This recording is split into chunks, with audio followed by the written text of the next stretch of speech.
but he's a good guy.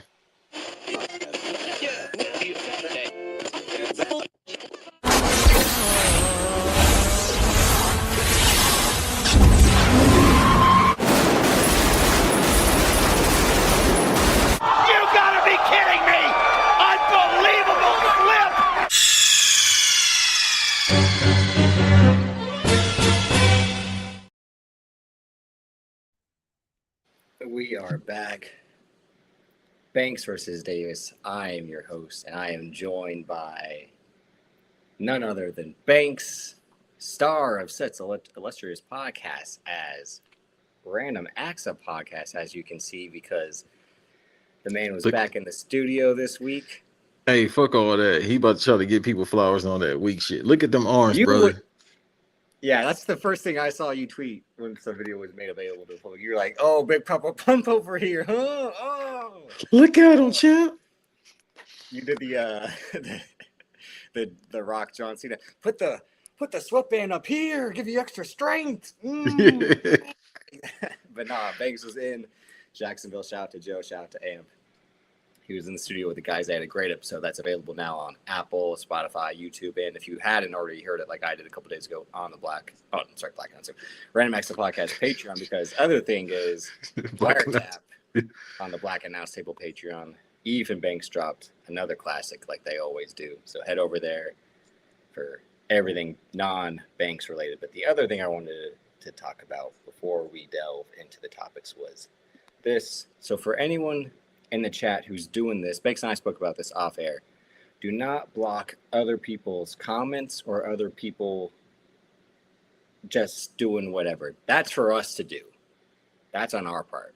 But we appreciate our fans, everyone taking time to tune into the show. We love interacting with y'all. We appreciate it. But don't ruin the show for someone else because you don't like what they said or they just annoy you for whatever reason. We don't need lame, toxic behavior in our chat like other shows got.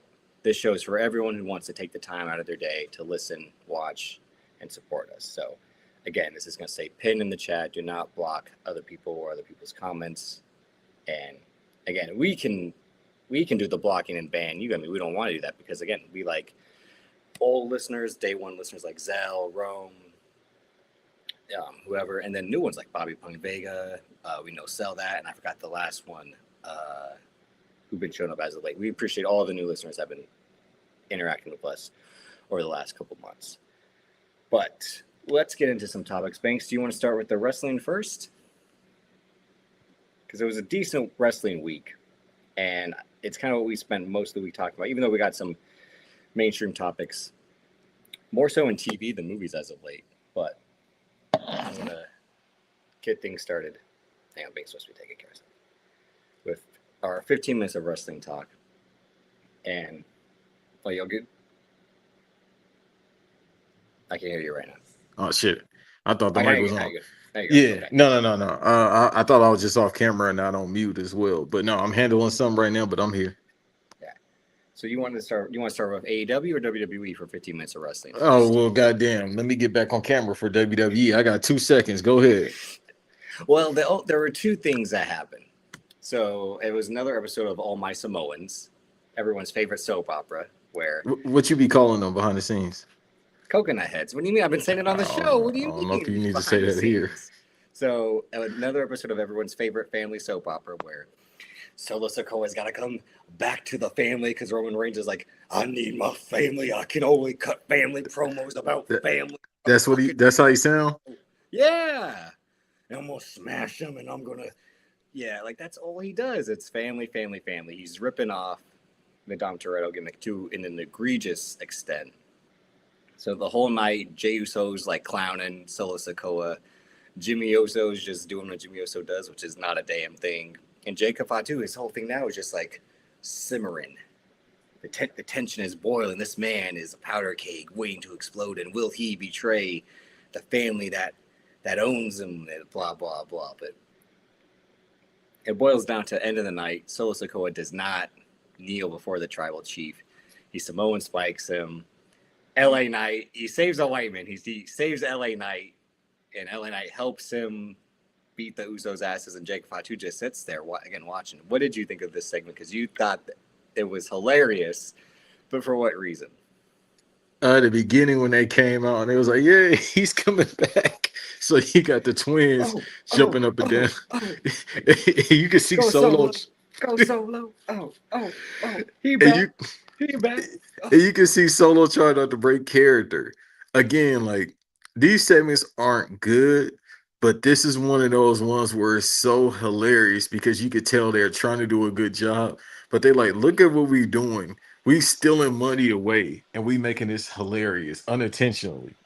So he walks the ring and they just kept dancing. That's the most cardio Jey Uso has done in years.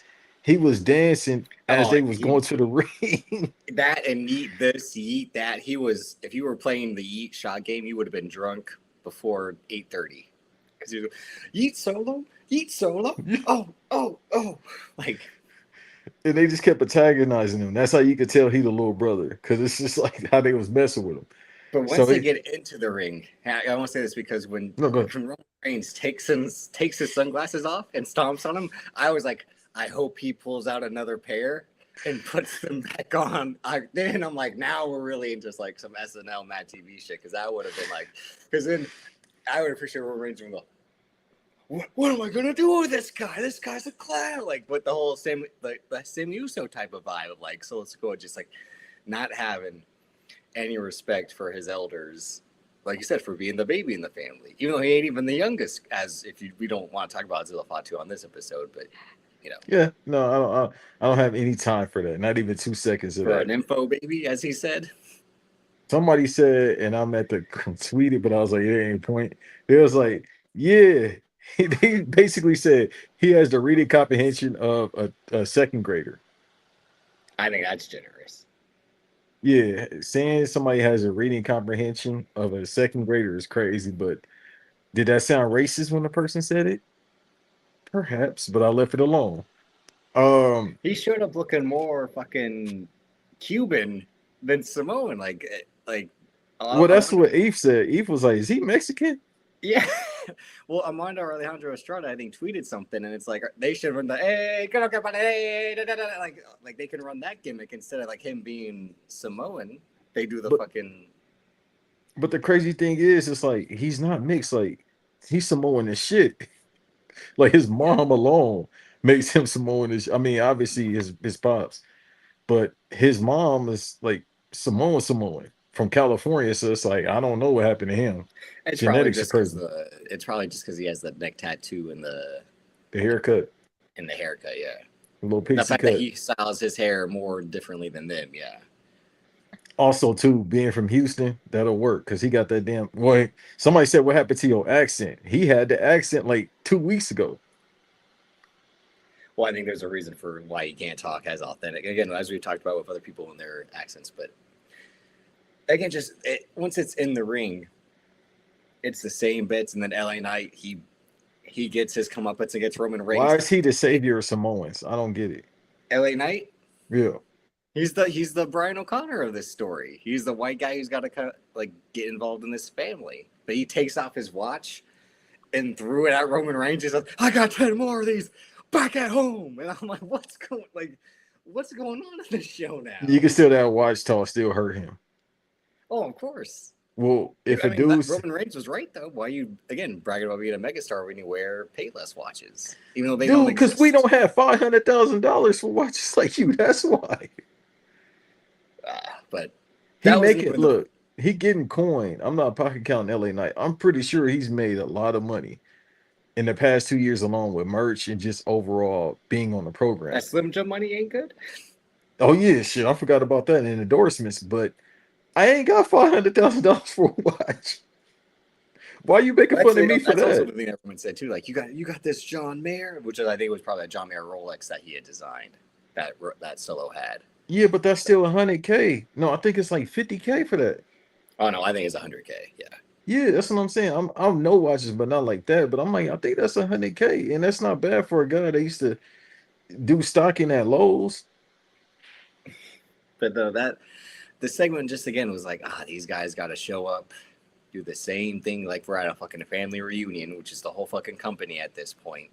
That's all it is. It's just family reunion wrestling on Raw. Except earlier in the night, the segment that we're not going to skip over is the interaction between Obafemi and Braun Breaker. And you had suspected months ago, I'll give you credit, that Obafemi might be faking the authenticity a little bit. And I said, nah, you tripping it. But for him to do a perfect Braun Breaker impression, that was a little like, I don't know Yeah. about that. And it's not to say that you can't be from a different country and Who's do an the American future, accent. Paul? Yeah, but do that. That's kind of like scary. Like at that point, dog, you need to really consider acting. If you could just switch it on like that and sound exactly like the guy, and the guy that's that you just mimic looked in like astoundment and scared. He looked scared and he was astounded at the same time. Like, what you've just seen a happened? you've seen Date Night, right? With Steve Carell and Tina Fey. Yeah, Do you remember the scene where they're at the restaurant and Common comes up to them with Jimmy Simpson and he's like, "You'll need to get up now." And Steve Carell goes, "Honey," he said, "get up now." And it's almost like the same type of Common voice that yeah. Steve Carell does. And that's what it reminded me of like when actors do like brief imitations of the person they're in the same scene with. That'll Famously, work which on is the that. old he did the Silence of the Lambs to him. That's what Anthony Hopkins did to Jodie Foster on set when he was making fun of her accent in the same scene. It's like, was he a pig farmer? Did he Yeah. spit like that? And like, they said that was Hopkins going off script to fuck with her. I think I was at. I hate to keep telling these stories, but this one in real life. I think I was at Warner Brothers when they were shooting that movie because Date people, night? yeah, because everybody kept looking at Steve Carell in astoundment. They was like, but I mean, this is coming off the heels of The Office, and He had just left the office or was yeah, in the midst of leaving. I think that was the one movie he had shot as he was leaving because then he went on to shoot 3 or 4 movies consecutive after finally leaving. But it again, had to that's be. a Tom Levy movie. Yeah, it had to be because again, everybody was looking like they saw Michael Jordan when he was walking, like because we was Well, outside he and he was just also is an walking. underrated. We'll talk about this with Lanterns. He's an underrated, handsome guy for a lot of people. Like when people see him in person, they're like, "Oh, this guy is actually like good looking." When you see him in person, Well, I just found out that fact about Stone Cold this morning. Apparently, the Queens love Stone Cold. I didn't even know that. that's a whole other conversation. I mean, I mean, Carl Keeks asked her, did she like Stone Cold growing up? no, but I bet her mom probably did. I think she asked her mom There's before. I don't something, know. well, as we'll talk about with Kyle Chandler in Lanterns, about like handsome, rugged white men. That is like, because that was the thing I asked Kiki. I was like, "You like Kyle Chandler, do you?" She's like, "I do." I'm like, "Yeah, I kind of figured that," without ever talking about Kyle Chandler with her before. But we'll get to that a little bit later on. So, do you find yourself as rugged? No, not at all. That's I'm kind of soft as crazy to baby say. shit. What do you mean? I'm Like, soft as baby shit is a bar, but that's crazy. that was Raw. There's not much else to talk because I didn't watch the rest of the show. No, But then did you see when I told you he yeeted after LA Knight hit that he was, trash ass but move? he also yeeted as he Samoan spiked. That's my point. Like they're just overkilling everything. They're doing what Jim Cornette got pissed at the Young Bucks for doing, like taunts and same, the crotch chops and the two sweets. That's what they're doing with this fucking eat shit at this point. Yeah, They're but just throwing it still, in your face. I think that's to clown him, obviously, because it's over for that yeet shit. But the fact that he did that as LA Knight did it, that it was so subtle and Oh, hilarious. Because and he they was also like, kept Jay and them kept doing the pew pew pew pew pew pew pew pew as they were escorting them into the building too. Like, I, but did you see it's how he like subtly did the action? He just he looked in his jacket like he was bringing out a gun, and yeah, then but he that's my did. point. Is like he was just like this guy is like I got everything I'm gonna do is gonna just get a reaction. And LA Knight's the same thing. So that's why the company I think is dead set on pairing the two of them and then probably Jacob for whatever bullshit manufactured war games they're gonna try to do in November. 4 years straight of that, bro. I'm That's all they nothing. know how to do. What do you mean? It's fucking what do they say? A halfback dive? That's all they know how to do is halfback dive. Yeah, I'm nothing. What's up, man? I still got to read that plot. Hey man. We'll get to Lanterns talk a little bit later, but again, any of y'all Mm. want a deep dive with more Send him the uh, link because he a Lanterns guy. I'm not really a Lanterns guy. I could just talk about the basis of the show. we were more so going to talk about the actual show of it, how it was made and all that. But if Van wants the link, he can obviously stop by. But Black Variant, head over there again with all their comic knowledge to deep dive into the lore of Green Lanterns. But Yeah, I mean, what else you want? That was Raw, and then SmackDown. I only watched the main event, which I'll give credit was a decent main event. I wasn't a fan of the last couple of CM Punk matches, but the storytelling of that match, which was Kevin Owens just wants to beat the shit out of CM Punk, so he just kept like punching him and punching him and punching him and like kicking him and kicking him and kicking Hockey him. punches, yeah. Yeah, it was a good match from the storytelling aspect, but like I said last week, it's gonna have a screw job finish, so they can Yeah. rematch Four in a couple times. months. Because you know what story we're not done telling? Sami Sami Zayn. Zayn, Kevin Owens. So earlier, I mean, I just got back from traveling. So I got back and I'm like, all right, Sami Zayn bitching and complaining as usual. Oh, fucking surprised and Nick Aldis. And for some reason, Nick Aldis looks like 5'5" now, ever since he had that match. I don't know why. Maybe I you was know, tweaking. you know what's funny? Watching Nick Aldis have his match against Gunther, and then watching these two Nigel McGuinness matches for the Continental Cup, I'm like, Nigel McGuinness, way better shape than Nick Aldis, and I was surprised by that. Yeah, and then Nigel was hurt what twice with a neck injury when he was Desmond Wolf. He had, I think, no, I think he had a neck or arm injury as Nigel McGuinness, and then he had a concussion as Desmond Wolf, but then he also had this was in the deep dive that the Laps fan did for the TNA era, the Hogan era of TNA.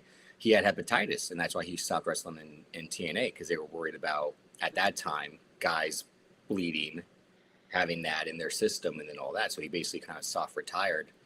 And the whole point of, again, I also think he was worried about concussions, because that was as the rise of concussions in football and concussions in wrestling, and then post redacted Wolverine. What's the impact on that for longevity? But no, I mean, just physically wise, not wrestling. Because with Nigel McGuinness, I think was obviously a way better wrestler than fucking Nick Aldis ever was.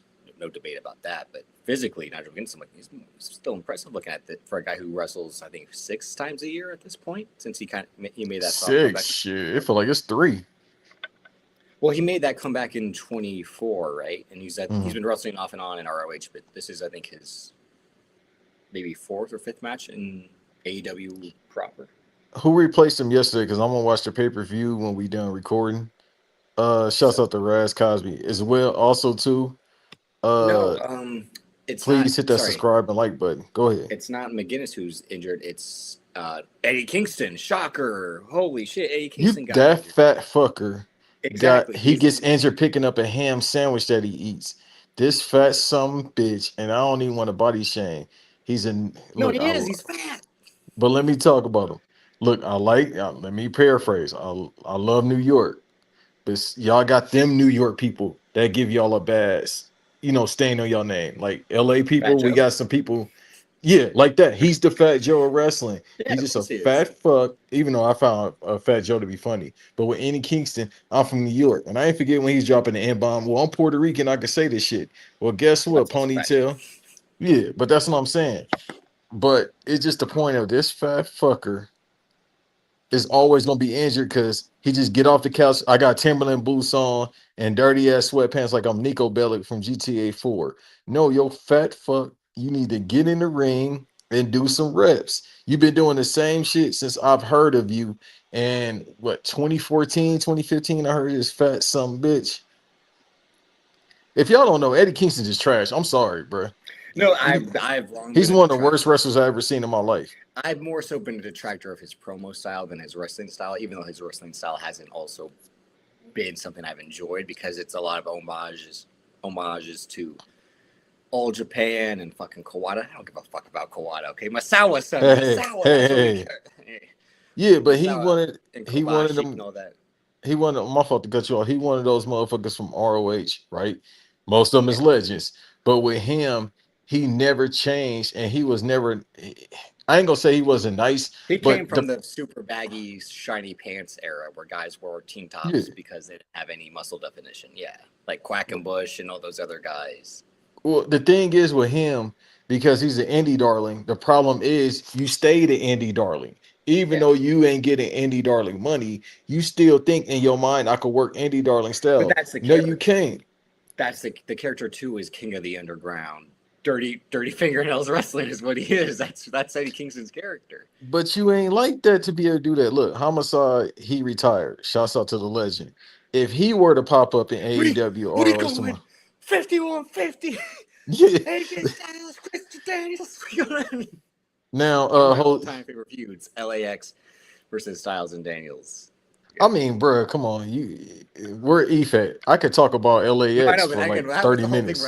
I thought that's what you probably thought 10-year-old 11-year-old Davis was calling them slurs because he was dropping AJ Styles on his head, and he would go, "Orale, 51, 50, 187. We gonna LAX."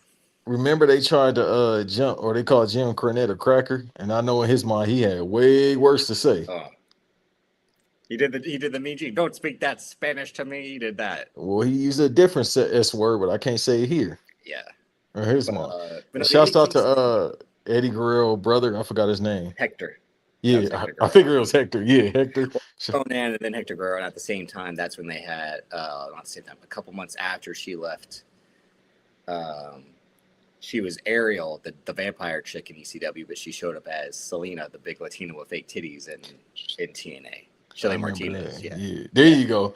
You know she beefing with Melina. I got a backstory about why.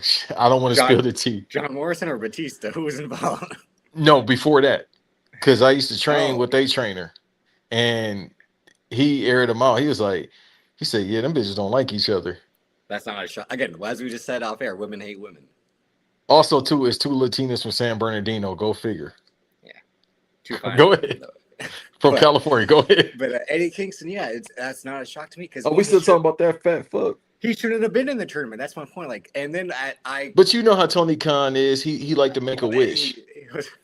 It's the Fredo. He's got a good heart, Michael. He's got a good heart. Like, I guess it's like, bro, but you can't just have people on your look. That's the whole conversation. Love the comment, but you just can't have people on your show because you don't want them to be unemployed. It's the reason why some people need to be unemployed. They can't do their fucking job. He's always heard. I'm still talking about this fat fucker in Kingston. Who else would I be talking about right now? John Morrison. He keep a job. I like John Morrison. I think he might be gone at this point. I don't know. Who?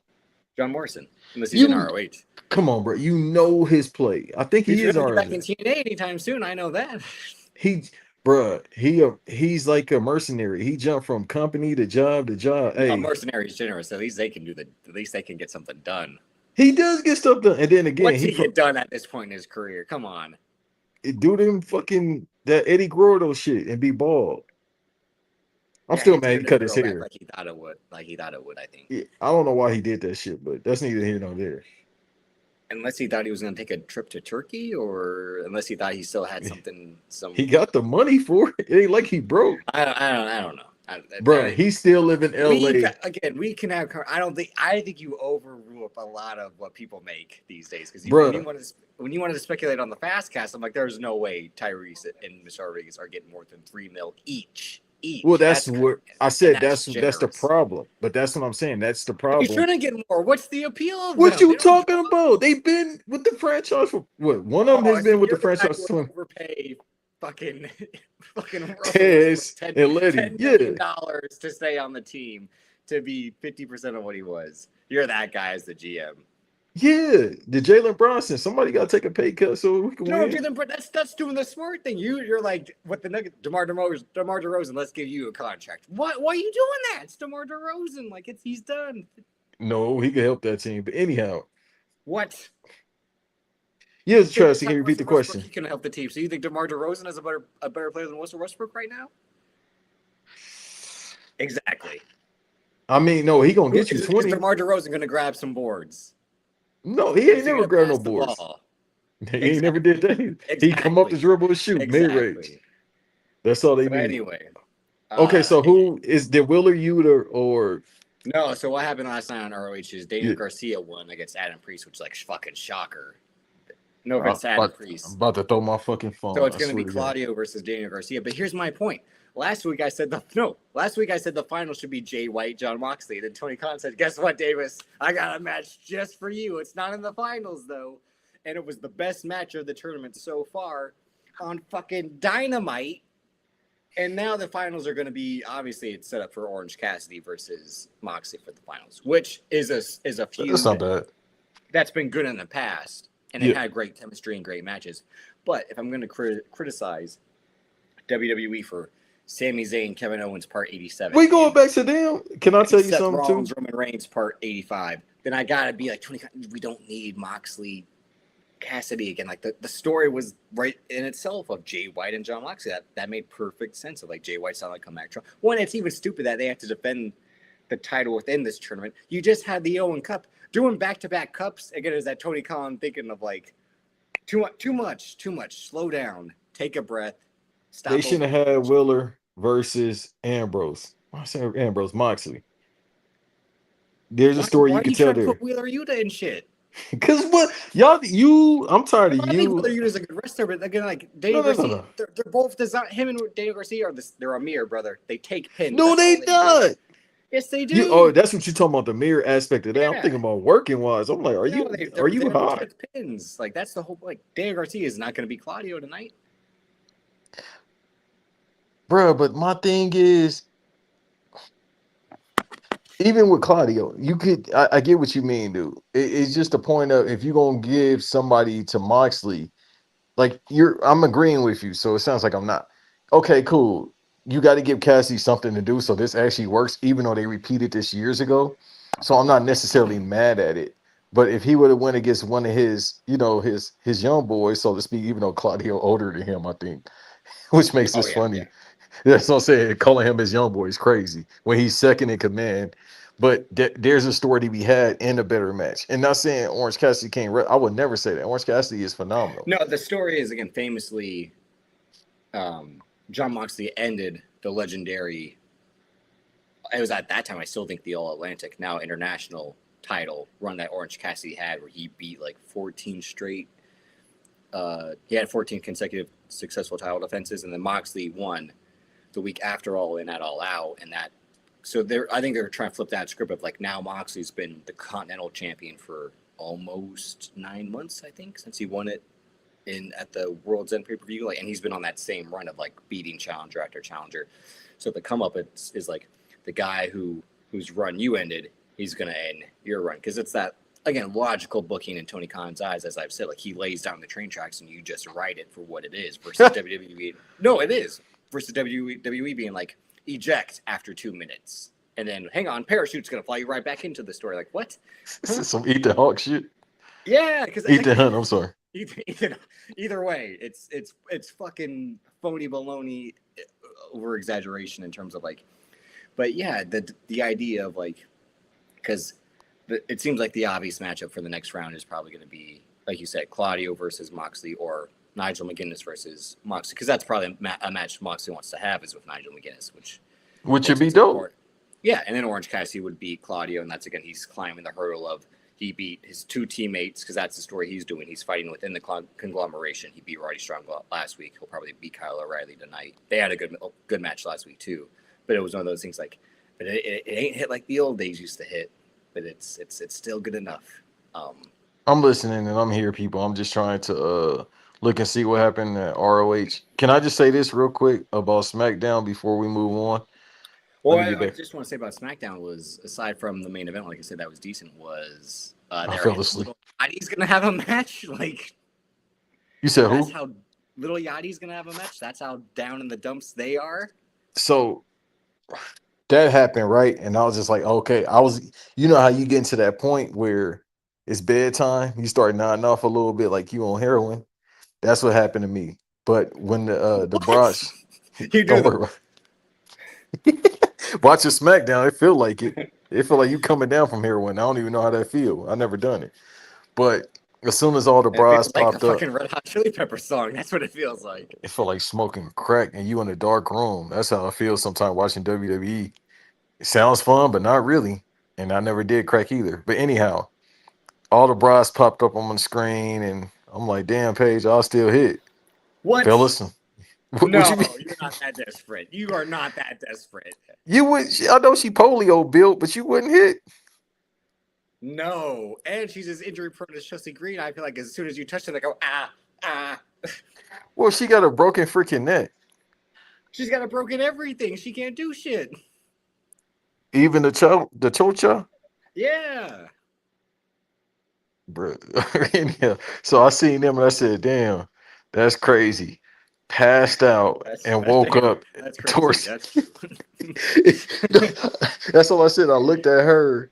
I looked at the screen and I was just out. I woke up and it was the main event on halfway through. And like you said, all I saw was Kevin Owens punching him out. And then you know how you got that real, like you feel drunk, sleepy. So you're trying to stay awake. I'm like, I haven't had that happen to me in a minute. I'm looking and I'm like, there goes Sami Zayn. I'm like, please, God, let me go yeah. back to sleep. And God's like, no, you're not going back to sleep now. I'm like, He fuck. said, "Awaken."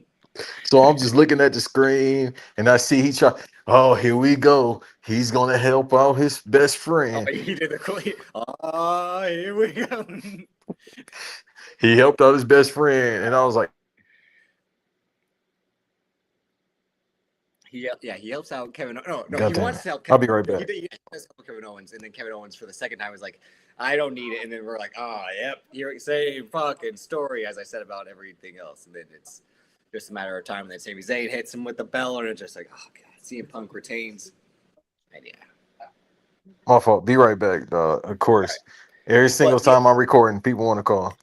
but the other part was earlier in the night, Randy Orton tried to announce himself as the next title competitor, and Banks and I have been speaking on this as to like the Randy Orton time. What's up, Bobby Punk Vega? The Randy Orton time has to end this year. Gunter needs to just retire him, put him out of his misery, because if they're trying to set up Randy Orton versus CM Punk, that is a match that will bore all of us to sleep at this point. And it's redundant to also think that like they're going to try to run back Cody and CM Punk so soon based off this whole Sammy Kevin story, which they're going to finish since it was told previously with Kevin Owens taking out Sami Zayn before he went on injury leave. But yeah, a lot of the stuff on SmackDown from a distance, because again I wasn't watching the whole show, just the main event, was a lot of like, see, this is why I don't want to get back into WWE full time compared to AEW, which just it's just over the top and too sloppy, and the matches aren't gonna hit as they should. I mean, maybe the matches with the AAA roster and the Raw roster I've been working for the title shot against Roman Reigns. I haven't been watching those, and that's also an extra thing to spice up a show that doesn't have a strong wrestling output. Yeah, but that's the point, Bobby. Is like I don't know why they still feel like Rainey has something to offer at this point. If they obviously feel like AJ didn't have something to offer, and or even newcomers like Ilya Dragunov, because he was rumored to be on the way out a couple days ago. We'll see when that's official. If he does leave the company and potentially go to AEW, or again, it wouldn't shock me if he went to New Japan and would be the foreign star that they're lacking over there, unless Tanahashi's just straight on this path of like we're going to continue to build within our own system. Because Banks and I didn't talk about any New Japan with G1 going on the last couple weeks, because I don't think either of us watched any compared to how we would have in the past, just because it's like a fun enjoyment just to tune into New Japan, watch guys have killer matches, and just do old time simple wrestling without all the entertainment aspect of it. And that's probably the main part, is the entertainment aspect, like Bobby Punk Vega is saying, like the writers and the segments and the ideas are so weak now, in the fact that they have to play to all their corporate sponsors and the Wall Street aspect of it. It makes the actual watching wrestling boring when it comes to Raw or SmackDown or the pay-per-views, the PLEs. And what Banks and I have been trying to say is, like, if you want to watch a more simple wrestling show, again, it's not the greatest show being Dynamite or Collision, but if you want to watch a wrestling show that's going to give you 2 to 3 good matches, even though I felt the exception of the Fatal 4-Way TBS title match that the women had and that Jay White John Moxley match I just mentioned, those were the only strong matches. I didn't like the 2 trios matches, and then the McGuinness Edgecero match was just fine. It didn't blow me away. But Dynamite's going to have that. They're going to have weaker talking segments. They're going to lack in the entertainment aspect of it, but they know that, and they play to their core audience with the wrestling we're the best wrestle. I mean, they've had some moments as of late, and that's something I'm trying to wait till Banks gets back because he wants to talk about the Willow Mercedes segment. And I want to talk about that with him. But what their strong suit is, especially in a build to a pay-per-view, is to try to get as much people on TV, and that's what also hurts AEW at the same time. Versus WWE cools people off too much. AEW then tries to over flood the shows with now this trios title situation and the lack of, again, they're trying to do this build for the international title with Takeshita and Okada and Hal Fletcher, and really it should just be a one-on-one in my opinion. Oh, you're back. Okay. No, you're good. I was buying time because I apologize. He's just I was saying what's working about AEW's their builds, even though some have been weaker. As I was just saying, like the way that they're trying to build the trios titles match now is and not just because someone's involved that's going to bring two other people involved and cause a whole bunch of online drama in a few weeks. But the main thing is it had a killer segment with the Willow Mercedes segment. And hang on. I got it right here. You see me. I'm about to go Ultimate Warrior. Here's how it ended.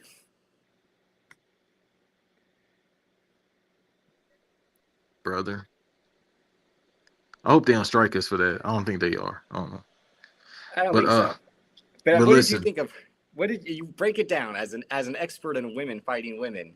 Hey, why am I expert at that? Leg, and then she mollywopped her. She mollywopped her with 3 punches. Like, but I wish you would have had. I mean, you're doing a great job anyway. But I wish you would have had the clip before that. That's the clip I broke down like a job man. Yeah, on the ramp, because she was like, I'm like, hold on, bro.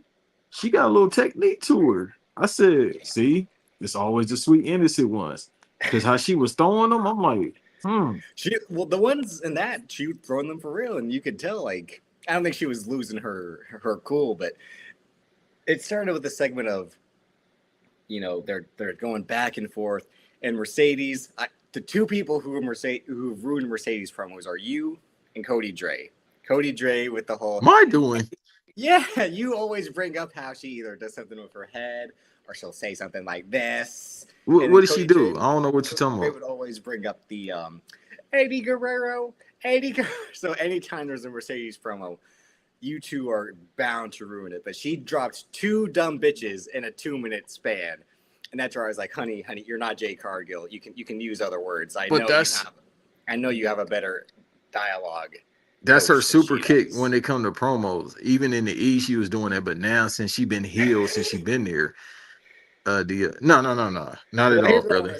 I actually get cool. I would have been like, ladies, let's stop the fighting and start the kissing. I was about to say that now. Now, kid. Kiki knows that's kind of my go-to move. If I say, ladies, let's not fight. It's like that one Jonathan Majors meme, or that they made a meme, but that picture when he's like, whoa. It's the opposite of a How I Met Your Mother episode where Robin and Lily are going at it, and Ted breaks up, and Barney's like, "No, Ted, you never break up a girl fight." And then he punches the wall. But like, no, I'm like, ladies, stop the fighting and start the hugging. Start doing some stuff. Like, dude, Joey Styles would have been perfect for that segment. But I mean, Mercedes is a beautiful. But Willow has been looking extra good as both of them. I mean, Willow. Especially they've both been smoke shows, whatever. That's what you and Eve say to make fun of guys like me, even though I've never said smoke shows. No, that'd be imps. Yeah. But they are 2 gorgeous women, and yeah, they were kicking ass. It was a great segment, even though, like I said, the whole you dumb bitch. I'm like, oh, settle down, settle down. Line. Can we get another line in here? Like, can we? When I met Willow 2 years ago, she put that hand around my waist. So I was like, "Okay, David Hayter, settle down." I felt like a little punk. Maybe this should be the real main event over Ospreay Omega, because that build, I feel the build this week wasn't as strong as the build with the liar. I felt the sit down interview was really weak, even though they were just recounting the story of like Kenny Omega knows Will Ospreay can't beat him 1-on-1, and he's using that to get to Ospreay's head. And Will Ospreay, as much as I love him, he does play a little too, you're bringing up me life, man. You're bringing up me family. Yeah, that's a little too Irish, but that's what he does. You're talking about me son. Like, that's what you do. Bruh. You're going too far, bro. That's my wife, bro. Don't you talk about my wife, bro. But you like it gets a little too He much. does oversell it. Yeah. But again, I'm a And how many soccer shirts do he have? That's his go-to. It's the John Cena Mitchell and S, but customized. So, Let me see, man. Is he Arsenal? Let me see. He's man. He's oh, he would probably be Manchester United. I bet he's probably a team like fucking Nottingham Forest or Yeah, or something like that. He'd be. I think ain't he from Nottingham? Nah, let me look it up real quick. We'll get to a little bit of Premier talk at the end, Premier League talk at the end of the episode, even though I don't want to. But Why? fair is fair. Fair is fair. Y'all lost 5-0. I'm sorry, you, Ben, Tim, hey, Josh. not 5. It was 2. You illiterate bastard. What do you mean? It don't matter. I'm gonna oversell it. But who else is a man? Oh, my boy Matt. My brother Matt is a. Apparently, I'm surrounded by Manchester fans. The only Arsenal fan is just me and Antonio. Well, he's from. Oh yeah, he was built from Essex, so I think that would kind of make him more like of a. He might be an Arsenal fan too, maybe an Arsenal or a Everton fan, because if you're in that London area, that's who you would. But Everton. Let's typecast him. Let's typecast him. Do he really look like an Arsenal fan? Let's the be London clear. Derby is Arsenal and Tottenham, so he'd be one of those teams. He probably Derby. Dude, look at him. Does he look like an Arsenal fan? What are you trying to imply? He's got a wife. What do you got? My right hand. But that still make me an Arsenal fan. But the real canon. But yeah, that story, it's kind of losing some steam, and the fact they're trying to make Kenny Omega the bad guy, much like how they tried with CM Punk last week. But it's that same thing of like the champion can't be the bad guy when the champion is the one that's over with the crowd in that aspect. But like also what you all talked about with fucking Roman Reigns, where Joe was like, "I thought Roman Reigns has been a heel." Like, what do you mean? Like, he seemed like a heel to me. Like, I mean, he be talking like one, so especially that watch talk. My thing is, I'll say this. So this is what they 5th match against each other. No, the 3rd. That's the point of it. Oh no. It would be. I'm counting the New Japan. It's the 4th, right? It might be the 5th. No, 4th, because they had the PWG match, which is what they referenced. There you go. The first time they faced off, and then they had the New Japan match, and they had the Forbidden Door match. So this would be the 4th, all one match. Okay, cool. So my thing is as well. Yeah, you got to make the story interesting, but we know what it is. And then we've seen the near falls. We've seen the numerous 40-minute matches. So now you kind of, for this pay-per-view and this home country, I guess, you got to sell it some type of way. So, I mean, they're doing the best that they can, but it's only so much you can do. It's a match that sold itself, not to like say it doesn't need a build, because it's a match.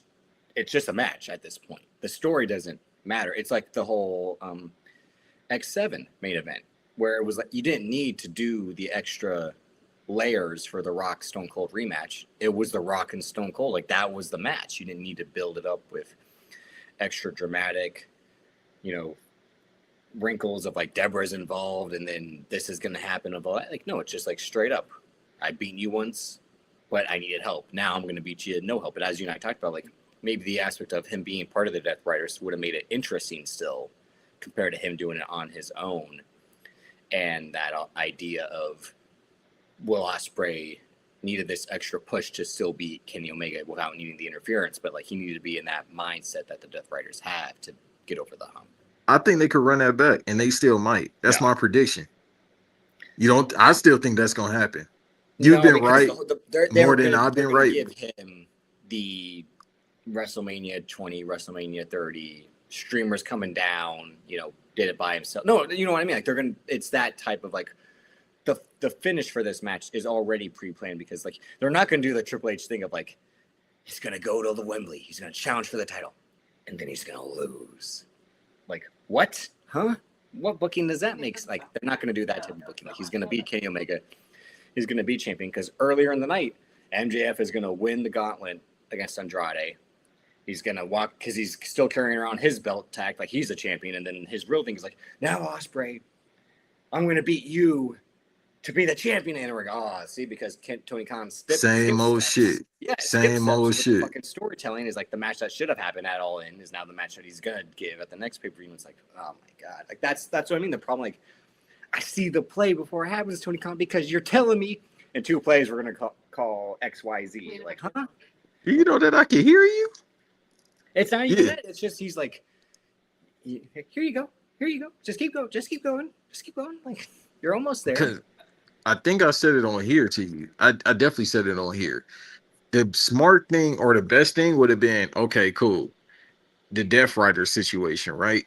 Just have him get the title, and then eventually him and Moxley could beef, and then eventually Moxley could finally get his break that he was supposed to get 3 years ago. He doesn't want the break. Was that 3 years ago he was supposed to take that break? Yeah. Or, yeah.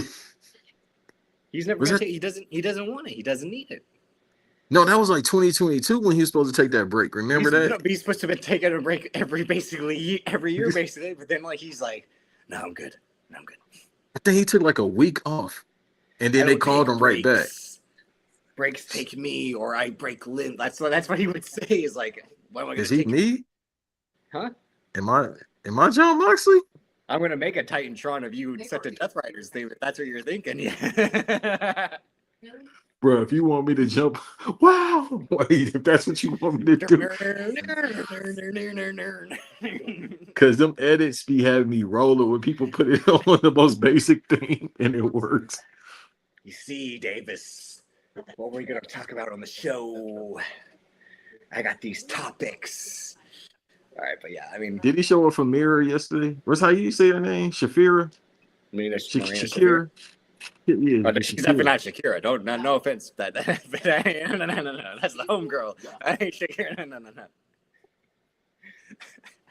That's the somebody. What did she say? She said, "I'm gonna take your spleen and put it on your throat." And Dean Ambrose. Or, why I keep saying that? John Moxley was like, he did have a good, because people clip this from the match of Jay White where after he landed on his feet down, he did the father spirit, and then Jay White hits him with a fucking half suplex. Like he, for some reason, he's just getting into, again, unintentional comedy. He did one thing that didn't bother me. He did like the whole like pop his shoulder back into place during the match, like he's like fucking Riggs Batman from Lethal Weapon. Yeah. He been doing a lot of comedy stuff, but he used to do that in WWE. Well, a lot of his stuff has also been unintentional, because those Death Rider segments were lost. Were like a little like, what's going on here? The undertones are a little like, huh? Like, what? He would be like, all right, this is weird. That's what I'm saying. The art of comedy is you don't have to say anything. You just show it on your face and people can feel that. He was like, pause on all that I just said. We talked about is unintentional just because of like the live play aspect of it, seeing something performed, in front of you instead of having to be edited and, cinematography and all that aspect. But that's why I think I said when we were talking about those segments is that someone had a good tweet like, this is a very Point Break-esque storyline of like Johnny Utah being converted to Bodie's crew. Like that's the kind of angle they were running. But let's move on to the next topic. We didn't talk about this when this was just a rumor. So it was announced yesterday that Dave Batista, the animal, is going to be playing the God of War Kratos in the Amazon TV live action series. And it started as a rumor a couple weeks ago, because the initial star, Ryan Hurst, Gary Bertier from Remember the Titans, most recently seen as Mentor in The Odyssey, and probably most known for Opie on Sons of Anarchy. But this was supposed to be a big time role for him. He tore his bicep during production. I'll cut you off real quick. I think all this is. Yep, I think all of this is a work. I knew you and I would have the same thing. I can't do it. Yeah, I can't do it. Okay, so let's get into that. You set it up. I think it's all been a work, because that one production photo came out. Yep. I swear they announced it. They was like, yeah, we about to do this God of War show. And then the production photo, I swear, no lie to y'all people, I swear the photo came out like the next day. It was within the same week, I think. Yeah. Yeah, like that doesn't happen. Y'all just announced the show, but then you got a production photo. The thing we didn't talk about a few episodes ago was one of Sam Neill's last roles will be the upcoming Zelda movie. And he was initially announced, but it's funny.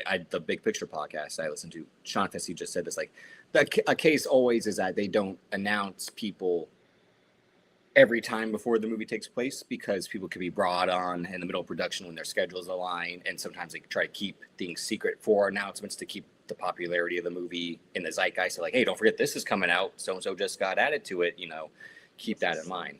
But also with that, my fault to cut you off. No, But also with that, it was rumored for years about the show. And then they announced the show and then had the production. So it's like, okay, did y'all have this going on before? But I don't think that quick. They moved that quick. Then they announced the Atreus. They announced the Atreus actor, the little kid. And I'm like, look, like you said, that can't happen. It happens in production all the time. But the fact that they kind of just rolled that out quick, I'm like, hmm. And then he gets hurt when they got negative feedback, first of all, right? ASAP, like the moment the photo dropped. And then it was like, oh, even he by got the creator hurt. of the game himself was like, this looks embarrassing. Yeah. So that's what I'm like, huh. Because the thing is, even if you get hurt, it happens all the time. As far as back, I can remember with Black Panther 2, when Shuri got hurt. What's her name? Lena Wright. When she got hurt. Batista Wright. Yeah, Latricia Wright. Now I know she's the star, but still, they halted production. If you the star, they'll halt production because obviously they need you. People get hurt The all most the time. famous example, Mission Impossible Fallout. Tom Cruise breaks his ankle on that stunt.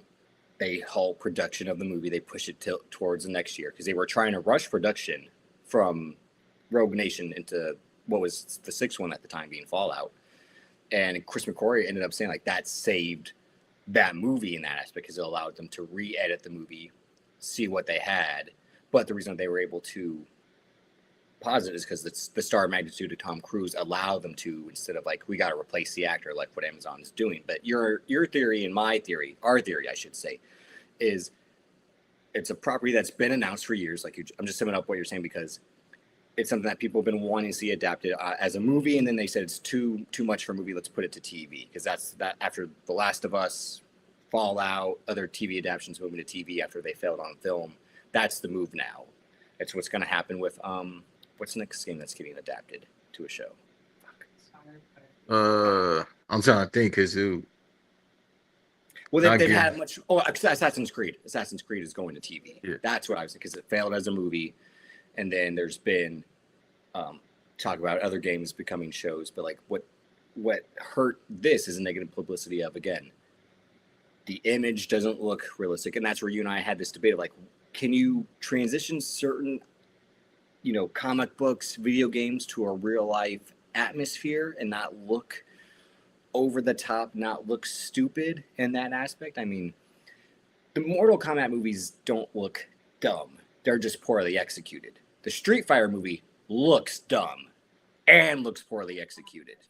So that was one trailer, brother. We got 2 months. It's multiple. It's every clip that's come out about it. So, I'll be there regardless. But the fact that, again, Ryan Hurst, relatively no name. Again, like I said, you've seen him in bits and places over the years, but this was supposed to be a big time role for a guy like this. Was supposed to make him instead of the person make the role. And again, it's Kratos. He's got all this lore, and people were stupid to be like, "They should just go get Christopher Judge, who does the voice." Like, that's not how the game is played. People they don't ask the comic book writers to come write the comic book movies. Are you? Again, I get so angry when people want to be like, "Why don't they just?" They're not. This is Hollywood. They don't think that way. You idiot! Like, but also check this out. Yeah, Christopher Judge cocked Diesel to the sky. But also the thing, like 50? Oh, but Jesus 50, so I can't age shame Christopher Judge. No offense. No, but Chris older than him. Yeah, that's my point. Like, you can't be doing those stunts. Like, and then the thing is Batista. He fit like Christopher Judge again, Diesel. But this is the animal, bruh. Like he ain't the old animal. But that's what's funny is this is a more slimmed down version of a bit. But compared to the normal person, he gonna get the weight back. He ain't gonna be 300 pounds, but he gonna get back that weight. But because he got the muscle memory for it. I want to bring up Rome's comment here. Like, if you watch the two Dune movies, that's a dark character he plays. He basically plays a fucking plantation owner, like in terms of like showing up to Arrakis to take it over. But a lot of the other I mean, there's darkness to Drax that he shows at moments, but overall Drax is such a beloved figure, and again, king of unintentional comedy is Drax. But like again, this is Batista. Like he is just like a. I haven't seen Knock at the Cabin, but that was again him trying to play kind of a more emotional, He darker was role. bad. Well, I won't say bad. It was just like okay. All right, it was bad, but I his think he was acting also a villain on phenomenal. that show C with Jason Momoa, the show where everyone's blind except these two kids. So he's played villains in the past, just not. It's not as, oh, again. Well, he doesn't say anything in Spectre, where he's the Bond henchman, but he's a bad guy in that movie. But he doesn't have any lines until he dies. But But he's a bad look, guy in that movie. I think if anybody wants to know how great of a character actor he is, Exactly. obviously you could watch him in Guardians of the Galaxy, like Davis just said. I thought you were about to say his promos against John Cena in 2010, where he said, "Well, you're kissing babies and hugging fat girls." Like, That's just hilarious. But if you look at a Knock at the Cabin, like that's to me, that's his best character work thus far. Because first of all, he's super diesel, but he a preacher. And the way he deliver his monologues, great. that's the best kind of acting is the super big guy in a regular role. Yeah. Like that. Yeah.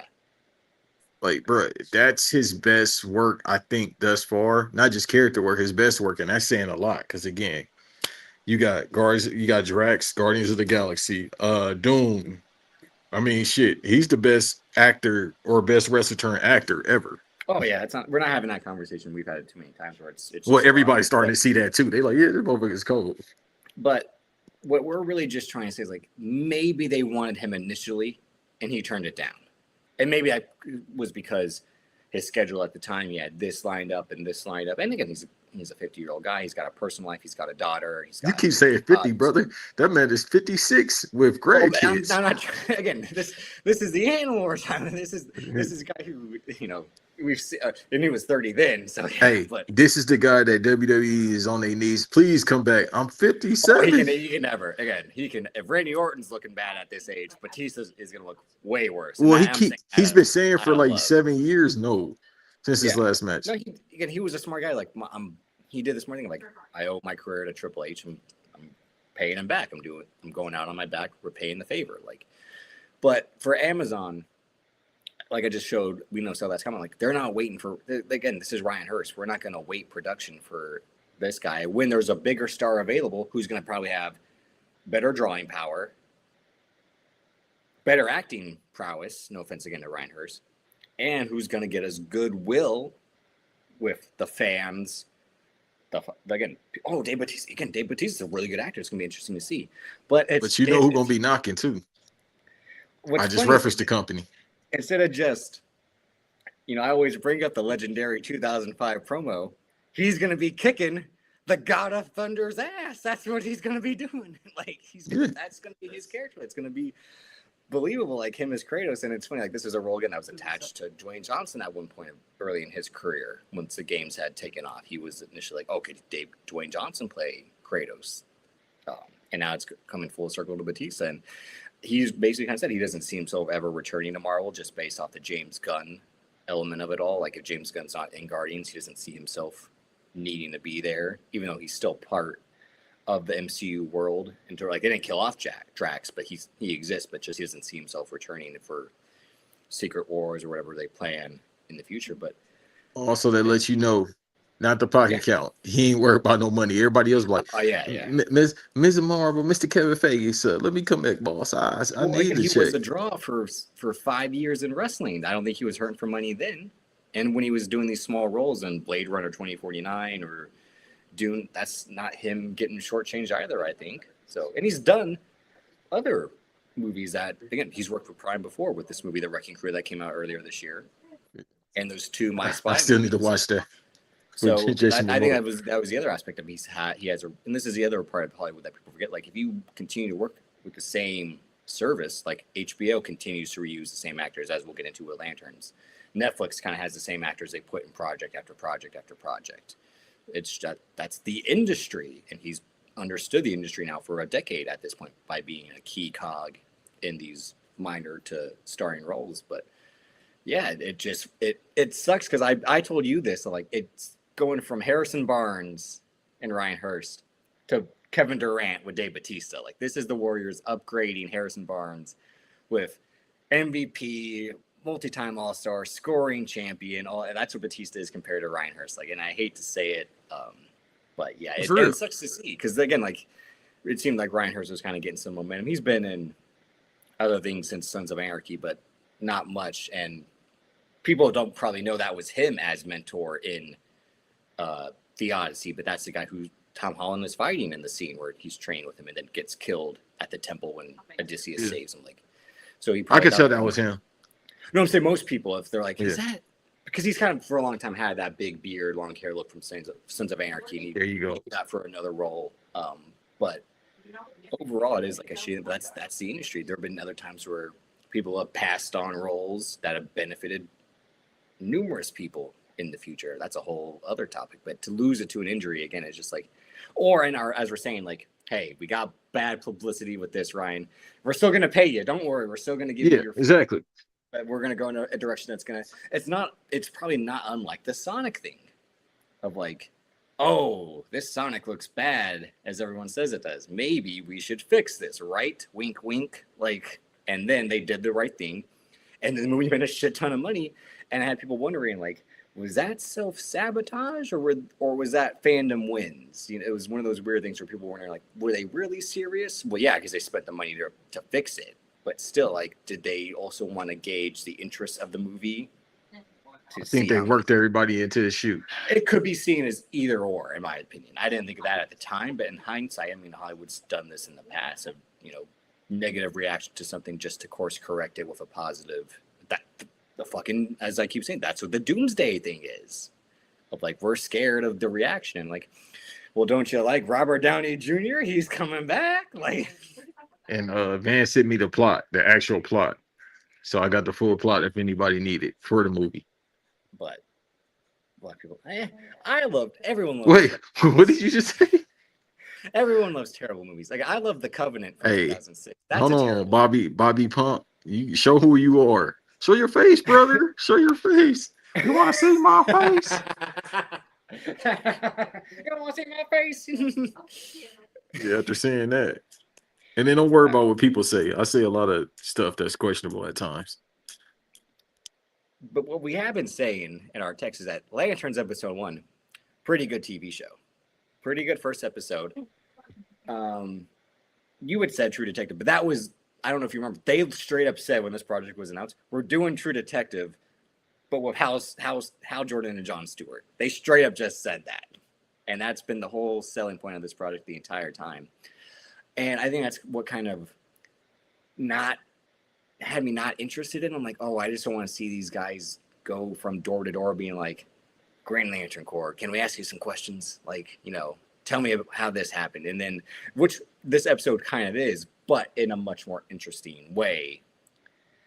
But there's a lot of this stuff in the project that is kind of like, make me go like, I still don't know about this, but also like, I am intrigued. What was your biggest positive from the first episode of Lanterns?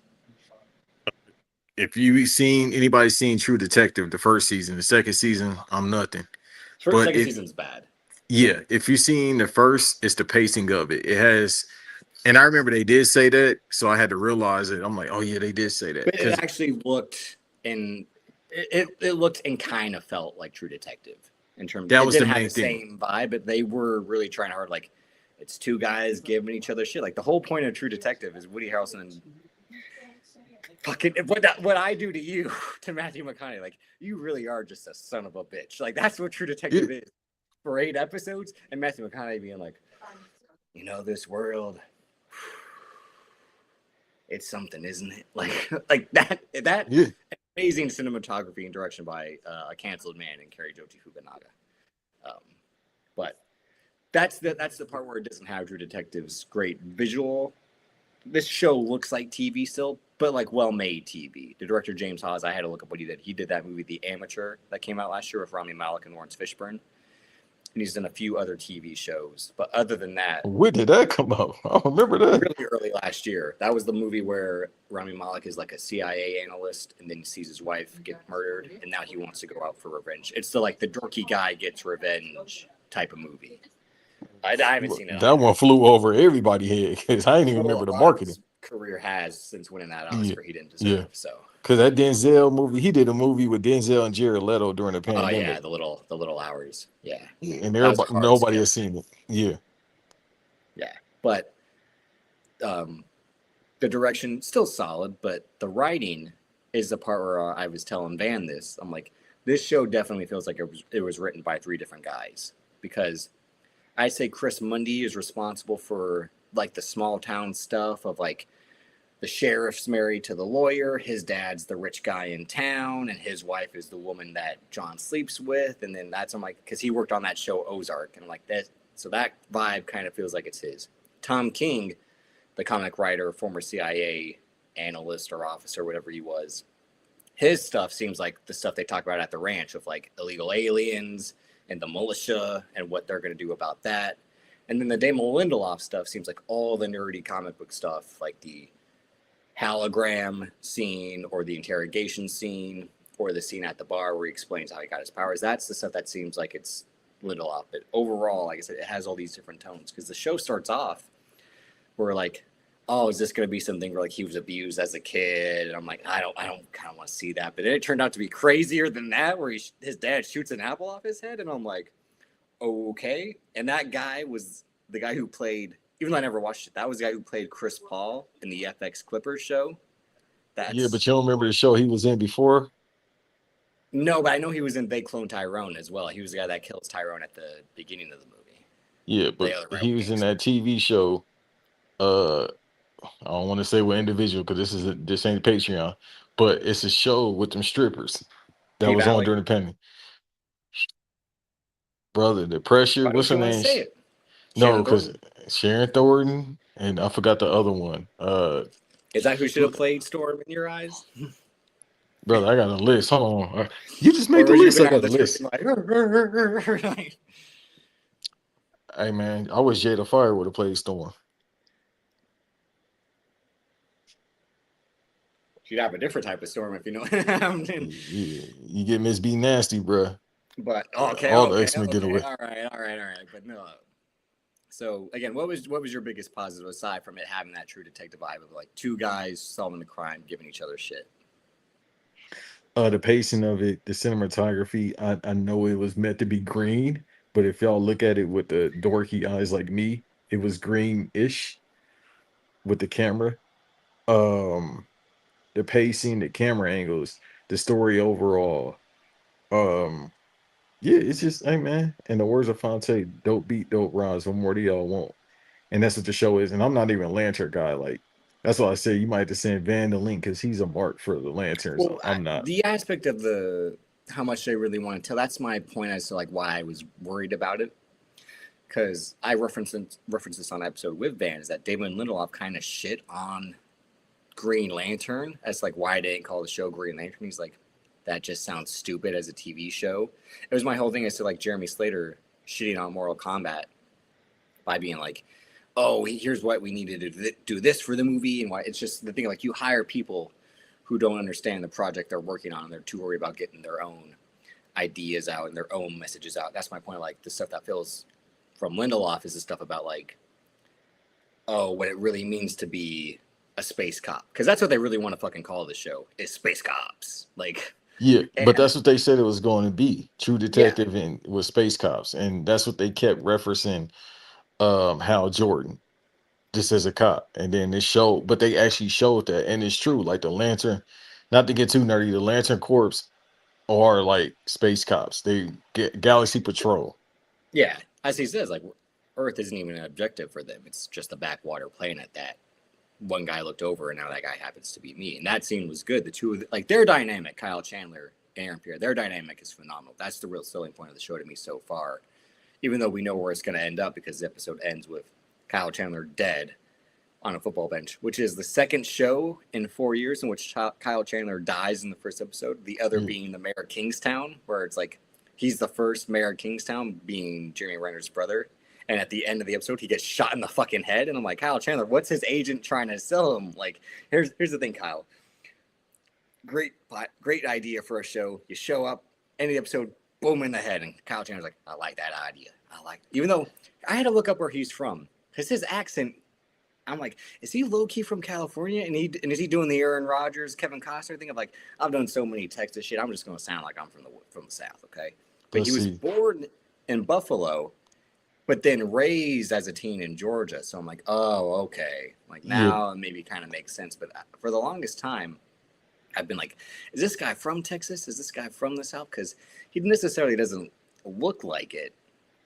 But I forgot he was getting a lot of TV money back in the day. Well, that was the thing. Like, I only watched the first season and a half of Friday Night Lights. The dreaded second season, everyone says like to stay away from. I couldn't get through, which is why I stopped. But I've always wanted to go back and at least watch the seasons that Michael B. Jordan was in, just to see how he was on that show. And that's where they also said like his chemistry with Michael B. Jordan is good with that show. But Kyle Chandler's been a guy I've liked, but not really seen stuff he's been in. Although he has one of my favorite scenes in movie history, which is the yacht scene on The Wolf of Wall Street. It was like, now just say that again one more time. And then he does the whole, fuckity, fuck.